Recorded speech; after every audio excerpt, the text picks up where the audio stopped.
Vamos orar?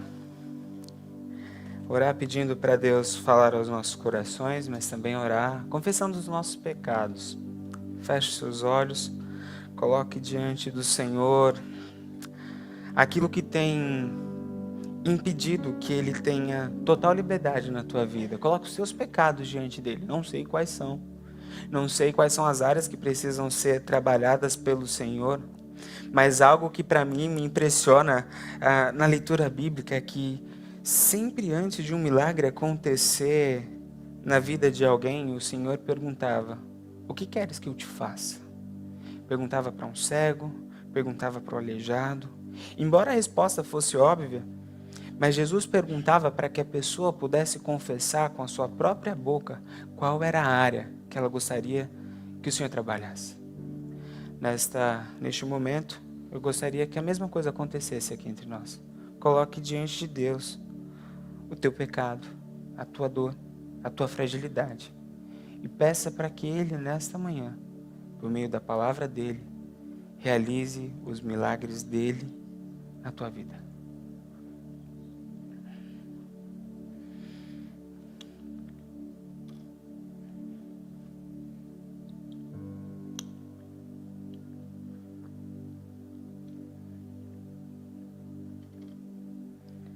Senhor nosso Deus e nosso Pai, nós queremos, neste momento, nos colocar diante de Ti, apresentando não mais agora os nossos louvores, não mais os nossos pedidos, mas apresentando as nossas fraquezas. Infelizmente, elas existem em nós. Pai, neste momento, nós clamamos ao Senhor para que o Senhor tenha misericórdia de nós, Pai. Tenha misericórdia do Teu povo, tenha misericórdia dos Teus filhos, ó Pai. E nesta manhã nos perdoe. Perdoe-nos, ó Pai, por tudo aquilo que fizemos que desagradou o Teu coração e que envergonhou o Teu nome aqui na terra. Nos perdoe, Deus. Nós estamos arrependidos. Nós estamos decepcionados com as nossas atitudes. Tenha misericórdia de nós, lave a nossa vida com o sangue do Teu Filho Jesus, Pai. Mas nos transforme. Nós não queremos viver o resto das nossas vidas, ó Pai, algemados a estes pecados. Nós queremos crescer, nós queremos ser libertos. Nós queremos, ó Pai, viver o que o Senhor tem para nós. Por isso pedimos para que Sua palavra neste momento venha encher este lugar, que o Teu Espírito, ó Pai, venha ministrar aos nossos corações, Pai. Como Teu mensageiro nessa manhã, o meu pedido é para que o Senhor me sustente. O Senhor conhece as minhas fraquezas. E o Senhor sabe, Pai, que é pela Tua graça que eu estou aqui. Esconda-me atrás de Sua cruz. Não diferente das outras vezes, nessa manhã te peço mais uma vez. Fale, Deus, através de mim, apesar de mim e muito além de mim. Em nome de Jesus. Amém. Trincas. Pequenos pecados, grandes estragos. Esta é a série de mensagens que nós estamos refletindo durante esses dias. Nós já falamos sobre a trinca da maledicência, falamos sobre a trinca do olhar para trás, e na semana passada nós começamos a falar sobre a trinca do medo. Para refletir sobre essa trinca, nós tomamos como texto base Mateus capítulo 25, do verso 14 até o verso 30, onde está escrito a parábola dos talentos. Hoje, diferente da semana passada, eu não lerei o texto inteiro, mas eu vou fazer um resumo apenas para a gente recapitular do que o texto traz, e também não apenas um resumo do texto, mas também do contexto como um todo, e depois eu vou ler apenas um pedaço desta narrativa, desta parábola, para que a gente tenha aqui os elementos bíblicos necessários para nós termos toda a nossa reflexão sobre essa trinca que está tão presente na nossa vida, que é a trinca do medo. Talvez se eu perguntasse aqui Quantos aqui sofrem com medo? Alguns levantariam a mão na hora, outros diriam, não, pastor, eu não tenho problema com medo. Mas eu quero dizer a você, vá com calma e vamos entender, à luz da palavra de Deus, o que essa trinca representa em nossa vida. E veremos que, de uma forma ou de outra, todos nós precisamos tomar cuidado com essa trinca em nossa vida, porque ela está mais presente do que podemos imaginar. E não diferente das outras trincas, essa trinca tem o potencial de gerar um estrago na nossa vida que nós jamais imaginaríamos que seria capaz de causar. Hoje nós vamos falar sobre a trinca do medo. Bom, Jesus no capítulo 24 e 25 do Evangelho de Mateus, ele está conversando com seus discípulos a respeito das coisas do fim. Ele está falando, olha, eu quero que vocês tenham muito claro na mente de vocês que essa história aqui na terra um dia vai acabar. Que chegará um momento em que vocês terão de prestar contas a mim do tempo que vocês tiveram aqui na terra e o que vocês fizeram com a vida de vocês. Embora este seja um fato consumado que está escrito na história da humanidade pelo meu Pai, eu quero dizer para vocês que o dia e a hora ninguém sabe. Mas é importante vocês saberem que, mesmo não sabendo o dia e a hora, vocês precisam estar prontos para quando isso acontecer. Para ilustrar este ensinamento, Jesus traz duas histórias. A primeira história é a parábola das 10 virgens, que conta o relato de 10 jovens que estavam esperando o noivo. 5 delas estavam preparadas e 5 não estavam preparadas. As 5 que estavam preparadas entraram para a festa com o noivo e as 5 que não estavam preparadas ficaram de fora. Depois o Senhor traz uma segunda parábola, a parábola dos talentos. Nessa parábola, a história que é narrada é de um senhor que tinha muitos bens, muitas posses, e então ele sai de viagem. Mas antes de sair, ele chama 3 dos seus servos, e ele confia a estes servos talentos. Para que a gente possa ter noção do que vem a ser talentos, a unidade de medida financeira que de um talento representava era mais ou menos o seguinte. Segundo os estudiosos, um talento era mais ou menos cerca de 30 a 60 quilos. Eu não sei quanto isso dá em pounds. 30 a 60 quilos, pounds. 150 pounds. De ouro ou de prata. Portanto, ele confiou a um servo 5 talentos. Fazendo a conta em quilo, porque eu ainda estou processando em português aqui. Se ele deu 5 talentos para um, são então aí 225 quilos de ouro, colocando aí 45 quilos. A outro ele deu 2 talentos, portanto 90 quilos de ouro, e ao último ele deu 45 quilos de ouro. Ou seja, a quantidade confiada aos servos não foi uma quantidade pequena. Aos 2 primeiros servos, o que tinha recebido 5 talentos e o que tinha recebido 2, depois de terem recebido isso do Senhor, eles saíram, trabalharam e ganharam cada um o dobro do que havia recebido do seu Senhor. O que recebeu 5 trabalhou e ganhou mais 5, ficou com 10. O que tinha recebido 2 trabalhou e ficou com 4. Depois de terem tido essa ação, o Senhor retornou e disse as seguintes palavras para estes servos. Capítulo 25, verso 23. O Senhor respondeu, muito bem, servo bom e fiel. Você foi fiel no pouco, e eu o porei sobre o muito. Venha e participe da alegria do Senhor. Os 2 servos bons e fiéis ouviram essas palavras do Senhor. Porém, o último servo, que havia recebido apenas 1 talento, depois de ter recebido, ele saiu da presença do Senhor e ele escondeu esse talento. Quando o Senhor retornou, ele entregou ao Senhor este talento que havia recebido. E aí segue o diálogo que este servo teve com seu Senhor no verso 24. Por fim, veio o que tinha recebido 1 talento e disse, eu sabia que o Senhor é um homem severo, que colhe onde não plantou e junta onde não semeou. Por isso tive medo. Saí e escondi o seu talento no chão. Veja, aqui está o que lhe pertence. O Senhor respondeu, servo mau e negligente, você sabia que eu colho onde não plantei e junto onde não semeei? Então você devia ter confiado o meu dinheiro aos banqueiros, para que quando eu voltasse, o recebesse de volta com juros. Tirem o talento dele e entreguem-no ao que tem 10, pois a quem tem, mais será dado, e terá em grande quantidade. Mas a quem não tem, até o que tem lhe será tirado. E lancem fora o servo inútil, nas trevas, onde haverá choro e ranger de dente. Essa é a parábola dos talentos. E quando nós lemos essa parábola, na semana passada eu disse que podemos pelo menos tirar duas grandes lições dessa parábola. A primeira lição é que conseguimos compreender que o medo tem a capacidade de impedir o ser humano de ser salvo. Veja que aquele servo que teve medo foi lançado no lugar onde há choro e ranger de dentes. Leia-se inferno. A semana passada nós dedicamos a nossa reflexão para entender este ensinamento. Mas há também uma segunda lição neste texto, que serve àqueles que já entregaram a sua vida para Jesus.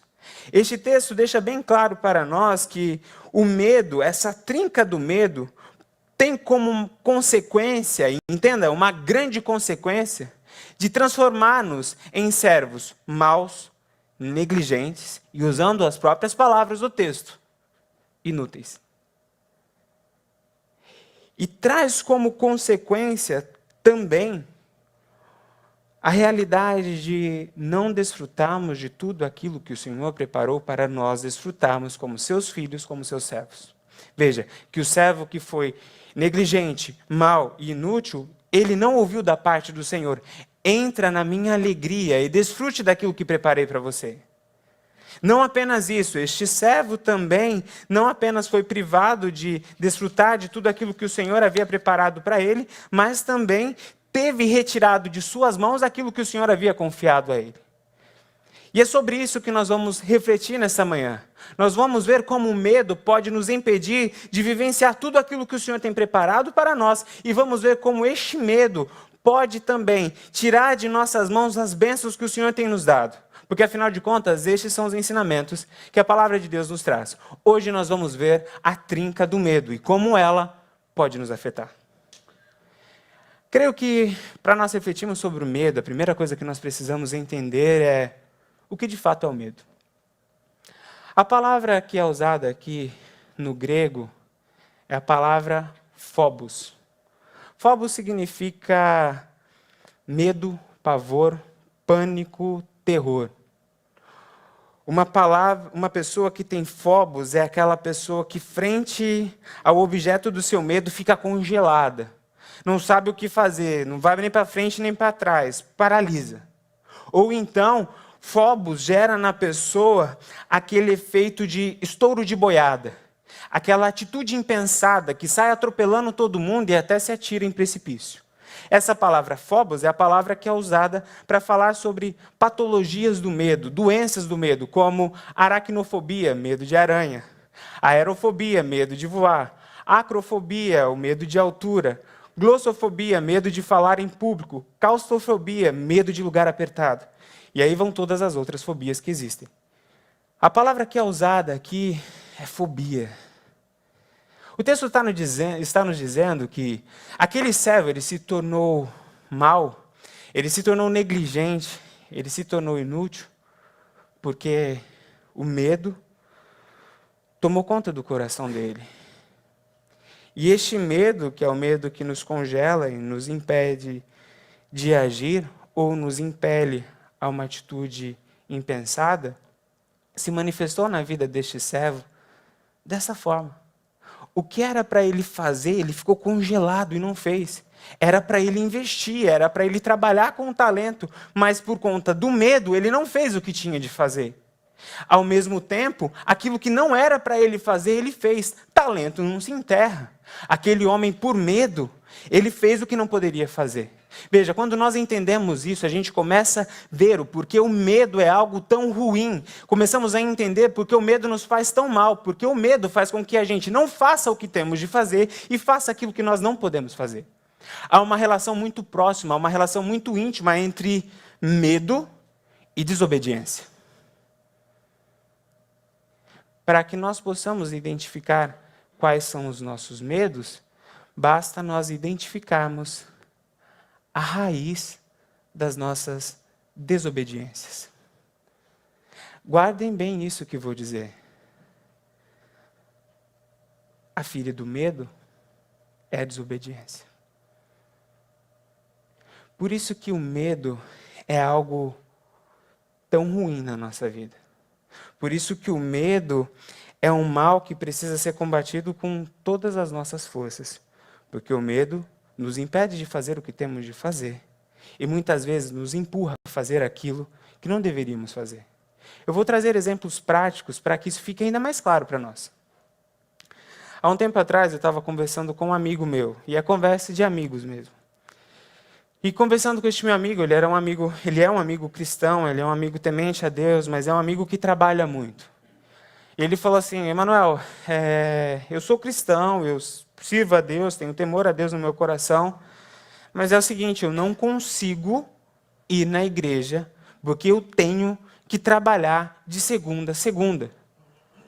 Não dá para eu ter essa vida em comunidade, não dá para eu separar um tempo na minha semana para sentar, para ouvir. Eu preciso trabalhar de segunda a segunda, porque senão as contas não fecham. Aí eu falei, ok. Veja se eu entendi bem o que você está me dizendo. Você está me dizendo que o seu Deus, ele não é capaz de sustentar você quando você está obedecendo a Ele, uma vez que a Bíblia fala, ó, quão bom e quão suave que os irmãos vivam em união, uma vez que a Bíblia fala da importância do viver em comunidade, uma vez que a Bíblia fala da importância de separarmos um dia para refletirmos a palavra de Deus de maneira especial, para estarmos em união com os nossos irmãos. Irmão, você está me dizendo que o teu Deus é tão fraco assim, que precisa que você trabalhe de segunda a segunda para te sustentar? Você está com medo de passar fome por obedecer a Deus? Aí ele parou um pouco, houve um silêncio. Ele falou, vamos trocar de assunto. A gente trocou de assunto, os dias passaram, e depois eu encontrei ele de novo. E ele falou, Manuel, eu quero te agradecer. Porque aquele dia, naquela conversa, eu fiquei muito incomodado com aquilo que você falou. Mas aí eu fui orar e ver o que Deus achava disso. E eu decidi colocar Deus à prova. E a partir daquele dia, eu decidi não trabalhar mais no domingo e dedicar um dia ao Senhor. Como consequência daquilo, não é que apareceu dinheiro na minha conta, mas eu comecei a ter sabedoria para administrar o meu tempo e os meus recursos. E está dando certo. E eu perguntei para ele, você está passando fome? Não, não estou passando fome. Você está conseguindo pagar suas contas? Estou conseguindo pagar as minhas contas. Eu falei, você viu? Deus é fiel. O que estava acontecendo com aquele meu amigo? Por conta do medo, ele estava desobedecendo. Por conta do medo, ele não estava fazendo aquilo que ele tinha de fazer. O medo de passar necessidade, o medo de não ser cuidado por Deus, estava empurrando ele para uma vida de ativismo, para uma loucura existencial que estava distanciando ele de Deus, distanciando ele da casa de Deus e impedindo que ele tivesse o crescimento que ele precisava ter como cristão. Segundo exemplo que quero trazer é de alguém que fez o que não deveria fazer. O meu amigo não estava fazendo o que tinha de fazer. Agora, este exemplo é de alguém que fez o que não podia fazer. E aqui eu trago um exemplo bíblico. Eu citei esse exemplo na quarta-feira, mas aplicando em uma outra realidade, em outro ensino, e agora eu vou trazê-lo aqui para aplicar a este ensino. O exemplo que trago é o exemplo de Saul. Saul, em um momento muito chave na história dele, no reinado dele, ele teve medo. E o medo dele era do povo. Ele ficou com medo do que o povo podia fazer com ele. O povo estava na linha de frente do exército. Estava para acontecer uma guerra. A palavra de Deus para ele era a seguinte: Saul, não vá para a guerra antes de prestar o sacrifício a mim. Só que, Saul, você não presta sacrifício. Você é rei, você não é sacerdote. Sacerdote é Samuel. Então espere Samuel chegar. Quando Samuel chegar, ele vai fazer tudo direitinho. Depois vocês vão para a guerra. Entendeu, Saul? Entendi. Foram para a linha de frente. Quando chegou lá, o povo começou, ô Saul, vamos Saul, o exército está ali, eles vão matar a gente. Saul, com medo do exército e com medo do povo, fez o que não podia fazer. E sacrificou. E desobedeceu. Consequência disso, quando Samuel chegou e falou, Saul, o que você fez? Sabe, você tinha que temer a Deus e não ao povo. E por conta disso, você desobedeceu. E você vai pagar um preço muito caro por conta do seu medo do povo, por conta do seu medo do outro exército e a sua falta de confiança em Deus. A partir de hoje, o seu reinado está arriscado. Sabe, muitas vezes isso acontece com a gente. Quantas vezes eu vejo pais que não disciplinam os seus filhos. E quando eu falo de disciplinar, filho, eu não estou falando apenas de bater, tá? Bater é a coisa mais fácil da disciplina. Eu estou falando de sentar, de conversar, de ensinar os caminhos do Senhor, de investir tempo. E a gente fala, poxa, por que você não faz isso? Você está vendo seus filhos se perder, você está vendo as ameaças que estão acontecendo. O que está acontecendo? Ele falou, pastor, se eu fizer isso, eu vou criar indisposição com os meus filhos. Tem medo de perder os filhos por conta de um posicionamento que a palavra de Deus orienta. Ou então, não, pastor, meu medo não é isso. Eu não estou nem aí com o meu filho pensa, mas eu não tenho tempo para fazer isso com meu filho. Meu problema não é medo. Será que não? Então tá. Por que você não tem tempo para fazer isso com seu filho? Porque eu trabalho muito. Por que você trabalha muito e não faz o que deveria fazer? Porque se eu não trabalhar muito, não vai dar para sustentar minha família. Tá, então você está com medo de fazer o que precisa fazer e não ser cuidado por Deus? Veja, eu não estou falando que os irmãos não precisam trabalhar mais. Eu não estou falando que os irmãos não precisam se dedicar no seu trabalho. Eu estou falando que a nossa vida com Cristo, ela nos chama para uma vida de equilíbrio. Esse é o convite de Deus para nós, onde nós investimos tempo na igreja, onde nós investimos tempo na nossa família, onde nós investimos tempo no nosso casamento, onde nós investimos tempo no trabalho, é equilíbrio. Esse é o convite de Deus para nós. E muitas vezes nós perdemos o equilíbrio, investimos todas as nossas fichas ou no trabalho, ou no relacionamento, ou nas nossas relações sociais, porque nós temos medo que se não fizermos isso, a gente não vai conseguir sobreviver. Eu quero dizer para os irmãos, não deixe o medo ditar a pauta do seu dia. Deixe a sua obediência a Deus guiar os seus passos, guiar a sua família, guiar a sua postura como homem de casa, a sua postura como mulher de casa. Esse é o desejo de Deus para a nossa vida. O medo não pode ditar a nossa pauta. O nosso schedule, correto? Às vezes eu ouço pessoas dizendo,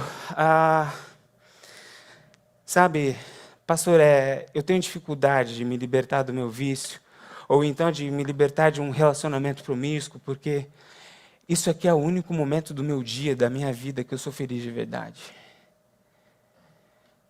As pessoas acreditam que não dá para ter um sorriso no rosto sem um pecado no bolso. Quero dizer para os irmãos que isso é uma mentira.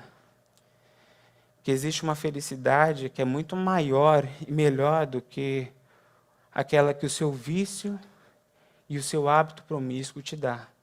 Que é a felicidade que vem da parte de Deus. E muitas vezes pessoas estão afundadas no vício e na promiscuidade porque tem medo de não conseguir ser feliz sem o pecado. É engano. É engano. A pergunta que quero fazer para os irmãos é: quais são os seus medos? Para responder essa pergunta, investigue quais são as áreas de sua vida que ainda estão sendo dominadas pelo pecado. Investigue os seus pecados e você vai encontrar na raiz dele os seus medos. Quando a gente começa a entender dessa forma, a gente começa a compreender qual é a visão de Deus sobre o medo. E a gente vai entender porque Deus olha para o medo de uma maneira que muitas vezes, diferente da maneira que nós muitas vezes olhamos. Entendemos muitas vezes o medo como algo comum. Mas não gera um incômodo no coração dos irmãos saber que Deus escreveu 365 vezes a expressão não temas na Bíblia? É como se Deus todas as manhãs do dia, durante o ano, dissesse para você: não tenha medo, não tenha medo, não tenha medo. Por que será que Deus dá tanta ênfase assim? Eu acredito que Deus dá tanta ênfase assim porque o medo pode nos tornar servos maus, fazendo com que a gente faça o que não é para a gente fazer. Eu acredito que Deus dá tanta ênfase assim sobre a questão do medo, porque o medo pode nos transformar em servos negligentes, fazendo com que a gente deixe de fazer aquilo que temos de fazer. Eu acredito que Deus dá tanta ênfase na questão do medo, porque o medo pode nos transformar em servos inúteis, porque não tem como ser servos de Deus e escravos do medo. Não dá. Quando a gente olha para essa realidade, a gente consegue entender porque o medo é tão prejudicial na nossa vida. A gente começa a entender por que temos de reparar essa trinca do medo. É interessante ver a sabedoria de Deus nas linhas da Bíblia. Quando lemos essas passagens, quando nós lemos essa parábola, fica muito claro para nós qual é a trinca, qual é a consequência e por que essa consequência acontece.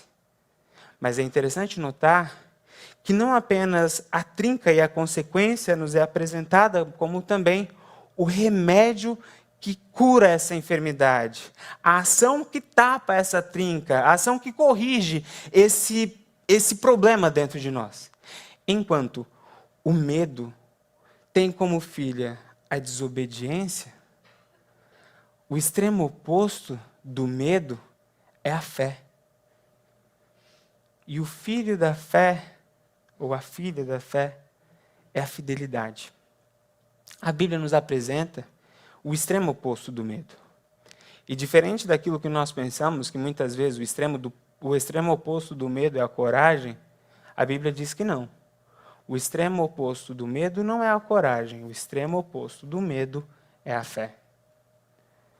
Veja, por exemplo, a história do Senhor Jesus, quando está atravessando o mar e começa uma grande tempestade. Jesus está dormindo no barco e os discípulos acordam com Jesus e perguntam: Jesus, não importa que morramos? Jesus se levanta, acalma a tempestade, vira para os discípulos e diz: por que vocês têm medo? Vocês não têm fé? Aqui Jesus já está dizendo: o oposto do medo é a fé. E nessa história, a mesma coisa acontece. Jesus conta a história de um servo que tinha medo, e esse medo gerou desobediência, mas apresenta como extremo oposto desse servo os servos bons, que tinham fé, e essa fé foi expressa em fidelidade. Servos bons e fiéis. Se nós quisermos vencer o medo na nossa vida, nós precisamos expressar a nossa fé por meio da nossa fidelidade. A fidelidade é a fé encarnada. A fidelidade é a decisão de obedecer em detrimento de qualquer circunstância. É pegar todo o conhecimento que temos sobre Deus, as histórias que temos, o conhecimento que temos das histórias bíblicas e colocar isso em prática na nossa vida. Eu acho algo fantástico nesse texto quando eu vejo o conhecimento deste servo que foi tido como inútil e negligente.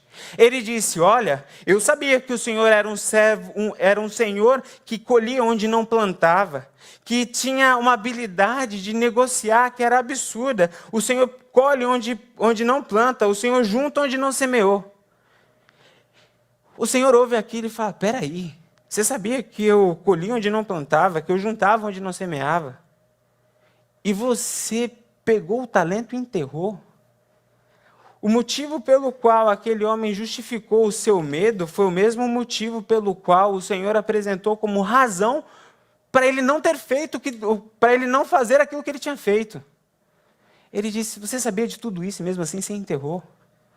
E aí a gente consegue ver as atitudes dos servos fiéis. Eles também sabiam que aquele Senhor era um homem que colhia onde não tinha plantado, que juntava onde não havia semeado. E eles pegaram aquele conhecimento e aplicaram na vida deles. O que eu estou querendo dizer com isso? Meus irmãos e minhas irmãs, nós precisamos ter as nossas próprias histórias de fidelidade. Nós venceremos a trinca do medo quando nós decidimos colocarmos em prática o que conhecemos de Deus na nossa vida e fazer prova de Deus. Nós amamos histórias como a história de Daniel, em que ficou 10 vezes mais inteligente do que todos aqueles que foram exilados com ele. Amamos aquele momento em que ele entra na cova dos leões e sai ileso. Amamos histórias como de Sadraque, Mesaque e Abidnego, que entraram na fornalha e saíram sem um fio de cabelo queimado. Nós amamos essas histórias. Mas a pergunta é: e quando nós somos colocados à prova e é exposto a nós os manjares do rei, temos de dizer sim ou não? O que nós dizemos? O que nós dizemos quando nós somos expostos a uma realidade que nos tenta negar o nosso Deus com as nossas atitudes? O que nós fazemos? Nós precisamos ter em nossa história o repertório de fidelidade. Nós precisamos ter aquilo que é crucial na caminhada de fé: fidelidade. Essa decisão de viver em nossa história a obediência a Deus. Nós Não precisamos ter medo de obedecer a Deus. O nosso Deus é fiel. Nós vencemos o nosso medo não com a nossa coragem. Nós vencemos o nosso medo pela nossa fé e fidelidade.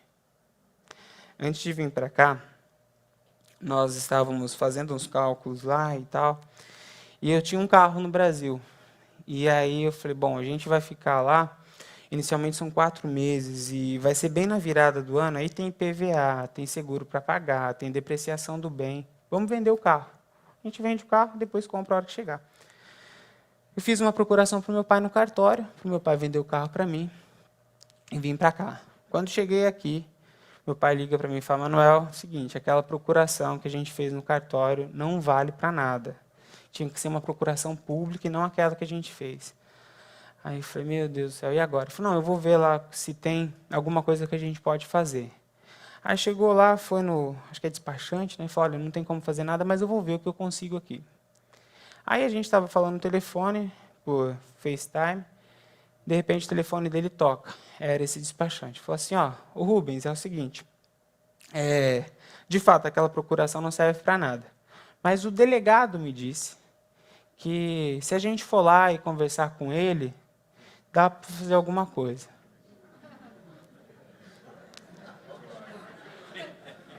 Welcome to Brazil.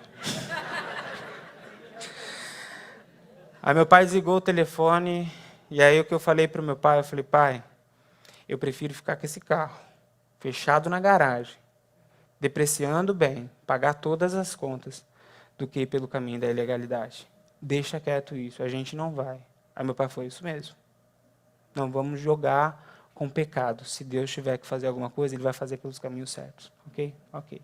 Meu pai saiu de lá, ele entrou num outro lugar, e aí alguém bateu nas costas dele, eles começaram a conversar, meu pai falou do caso, falou, faz assim, fala para o Emanuel ir lá em Miami, faz uma procuração, manda para você e está tudo resolvido. Aí meu pai ligou para mim e falou, Emanuel, faz isso. Eu fui e fiz, chegou a hora que a procuração chegou, o carro estava vendido acima do preço que a gente esperava.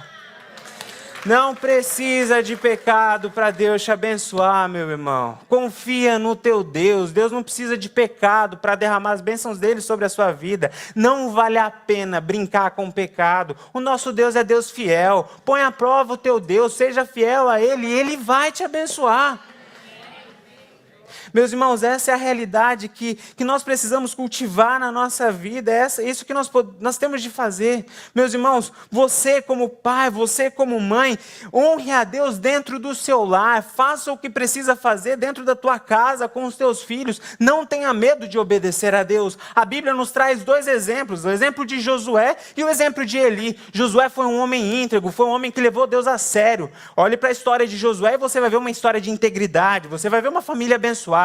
Josué termina a sua vida dizendo, eu e minha casa serviremos ao Senhor. Como uma forma de dizer, aqui o assunto já está resolvido, existe um Deus, existe uma lei, existe uma regra, Deus é soberano dentro deste lar. Entra na minha casa aquilo que agrada o coração de Deus, acontece na minha casa aquilo que agrada o coração de Deus. Eu e a minha casa servimos ao Senhor. Em contrapartida, nós vemos na história bíblica, histórias como a de Eli, o sacerdote Eli, que por medo do que os filhos iam achar, o que os filhos iam falar, ele se torna um pai omisso. Veja a história de Eli, veja o final da história da família de Eli. Os filhos morrem, ele estava com medo de perder o filho, os 2 filhos morrem. Não apenas os filhos, mas o próprio Eli morre. Quando ele recebe a notícia que os filhos haviam morrido, que a Arca da Aliança havia sido tomada, ele cai da cadeira, quebra o pescoço e morre. Não apenas isso, a nora dele, quando fica sabendo que o cunhado, que o esposo, que o sogro havia morrido, ela entra em trabalho de parto, morre e dá o seguinte nome para o filho dela, Icabode. Foi-se a glória de Deus.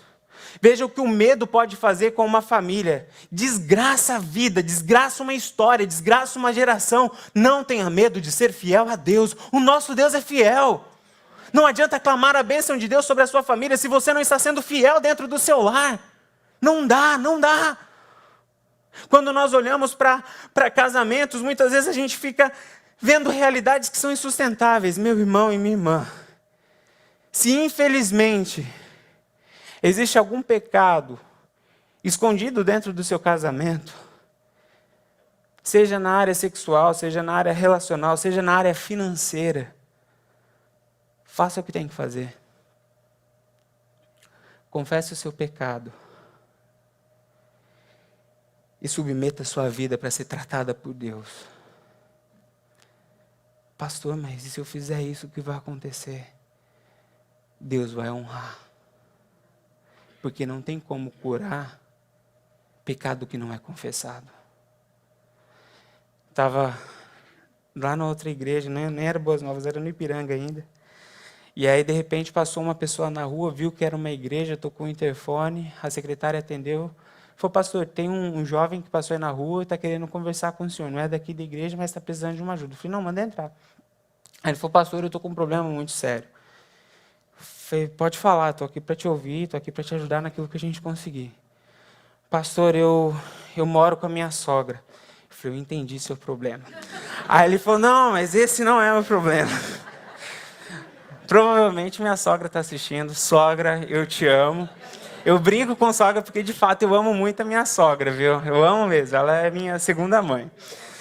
Mas aí ele falou assim, eu tô com um problema muito sério, eu moro com a minha sogra e o meu problema é porque eu estou desempregado há 4 meses. Eu falei, você mora com a sogra, está desempregado há 4 meses, mas esse não é o meu problema, pastor. O meu problema é que eu menti para minha esposa e para minha sogra dizendo que eu ainda estou trabalhando.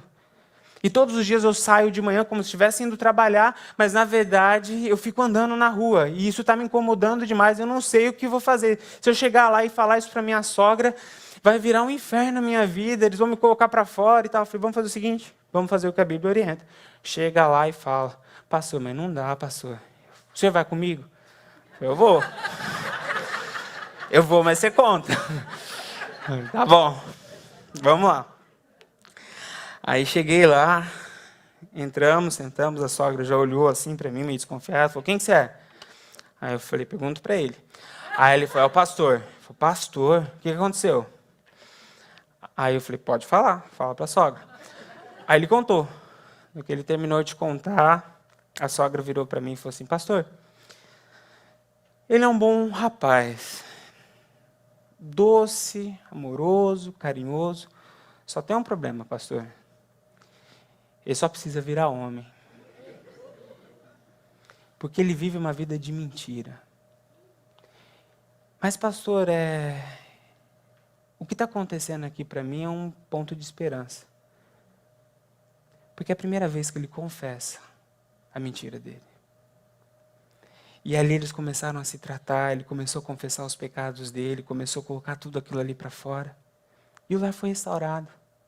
Ele recebeu ajuda, ele recebeu apoio, ele foi transformado naquilo que precisava ser transformado, porque ele colocou em prática um princípio bíblico. Eu não inventei a roda. A palavra de Deus diz, confessem os seus pecados uns aos outros para que vocês sejam curados. Portanto, se você tem algo no teu casamento que precisa ser tratado, obedeça a palavra de Deus, não tenha medo. Trate isso. Não viva escravo do pecado, não viva escravo da culpa. Se você quer caminhar, se você quer evoluir, se você quer que o seu lar seja abençoado, trate o pecado de frente como precisa ser tratado e veja as bênçãos de Deus curando, tratando e abençoando o seu lar. Às vezes eu vejo pessoas que estão com medo de se integrar em uma igreja porque falam, não, eu não vou entregar de novo a uma igreja, eu não vou fazer parte de um time de uma igreja, porque eu tenho medo, eu não sei se isso vai dar certo. Eu quero dizer para os irmãos uma coisa. Se o medo de você está relacionado a New Hope, e eu quero ser bem direto agora, eu estou com medo de me integrar na igreja, de fazer parte de New Hope, porque eu não sei se essa igreja vai dar certo. Se esse é o seu medo, escute bem o que eu vou dizer agora. New Hope não vai dar certo. New Hope já deu certo. Amém. E sabe por que New Hope já deu certo? Não é por causa de mim, não é por causa da diretoria, não é nem por causa dos irmãos. New Hope já deu certo porque ela foi construída sob as bases corretas, que é Cristo Jesus, a nossa rocha.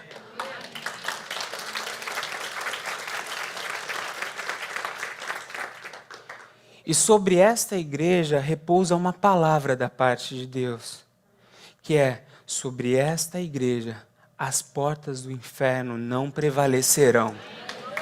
E eu quero dizer para os irmãos que os irmãos têm a oportunidade de deixar o medo te parar e você não fazer o que tem de fazer, de pegar o seu dom e enterrar. Esse é um direito seu, de deixar o medo te congelar. Mas eu quero dizer para você que a vontade de Deus é que você ouse ser fiel a Deus, ouse fazer a tua parte. Eu acredito que tudo o que está acontecendo aqui é só o começo. Eu acredito ainda que nós seremos uma igreja que vai ser grande no cuidado com as crianças. E o nosso cuidado com as crianças não serão apenas um cuidado superficial, mas nós iremos tratar todas as crianças, tanto as crianças, os nossos filhos, aqueles que estão aqui conosco, quanto os que virão, tanto as crianças que estão aí andando, falando, quanto as crianças especiais. Nós seremos referência no cuidado de crianças com autismo, seremos referência no cuidado com crianças que têm necessidades especiais, porque Deus nos chamou para isso. Eu creio que Deus vai usar essa igreja para ter um braço tão forte, social, que vai cuidar das famílias que estão chegando, que precisam de apoio. Iremos cumprir aquilo que Deus colocou no nosso coração e o nosso mandamento de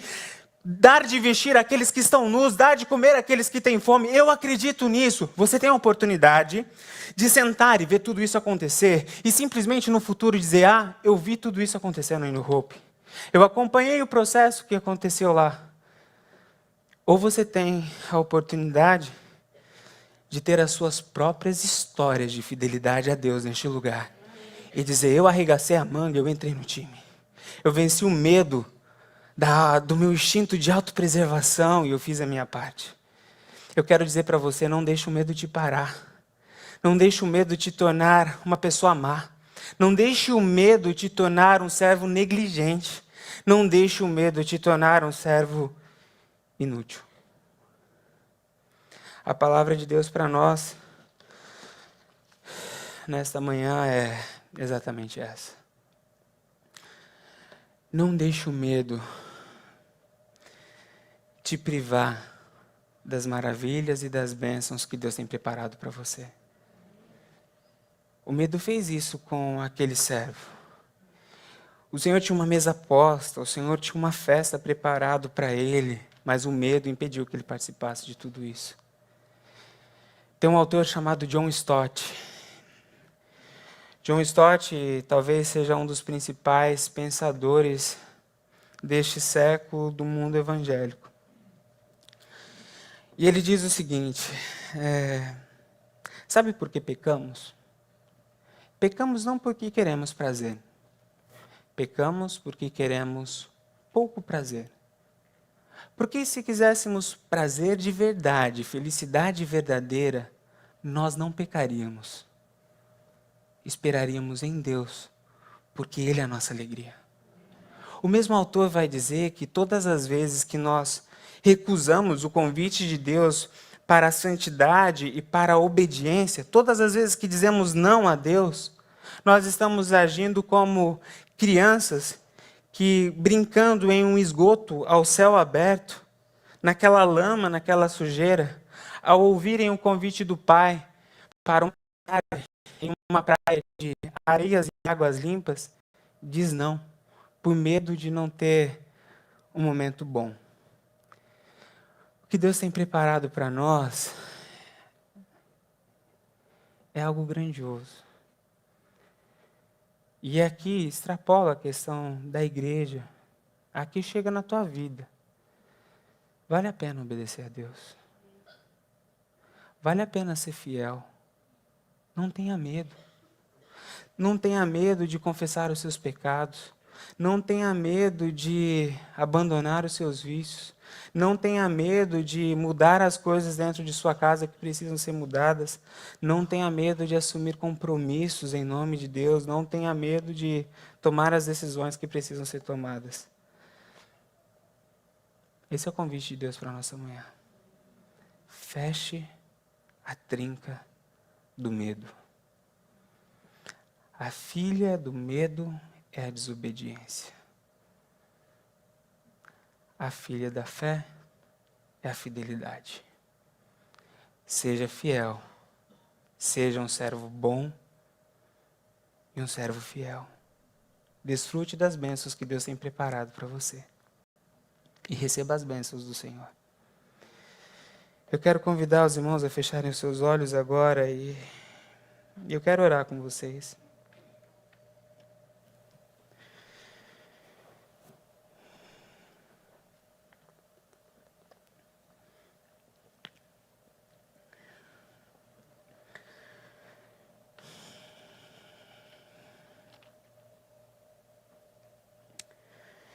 Hoje eu não vou pedir para você levantar sua mão, não vou pedir para você ficar em pé, não vou pedir para você vir aqui à frente.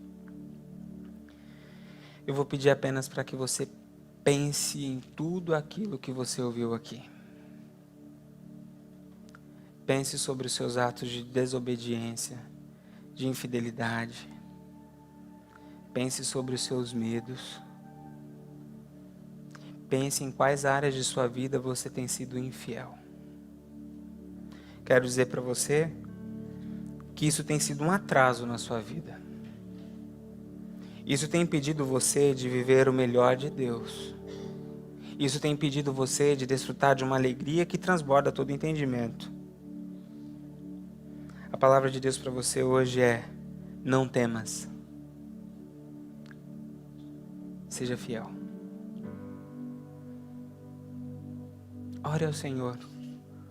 Coloque diante dele todos os seus atos de infidelidade e de medo. E decida nessa manhã ser fiel a Deus. Senhor nosso Deus e nosso Pai, neste momento, nós como igreja oramos ao Senhor. Pai, essa palavra traz para o nosso coração um grande desafio. O desafio da fidelidade. Mas essa manhã nós pedimos para que o Senhor ouça todas as orações dos meus irmãos que estão dizendo: eu decido ser fiel. Eu decido fazer o que tenho de fazer. Pai, em nome de Jesus, ouça essas orações e dê a força necessária para que possamos cumprir com o nosso chamado, para que possamos cumprir com a nossa missão, para que possamos honrar ao Senhor, ó Pai, com os nossos dons, os nossos talentos, os presentes que o Senhor nos deu, o dom da vida, honrar ao Senhor em nossa família, no nosso trabalho. Pai, que o medo não nos empurre para a desobediência, que o medo não nos empurre para a negligência, mas que a nossa fé seja expressa em fidelidade. Ouça a oração dos teus filhos. Abençoe a tua igreja. Que possamos ser conhecidos como uma igreja que é fiel ao Senhor e à tua palavra. Em nome de Jesus. Amém.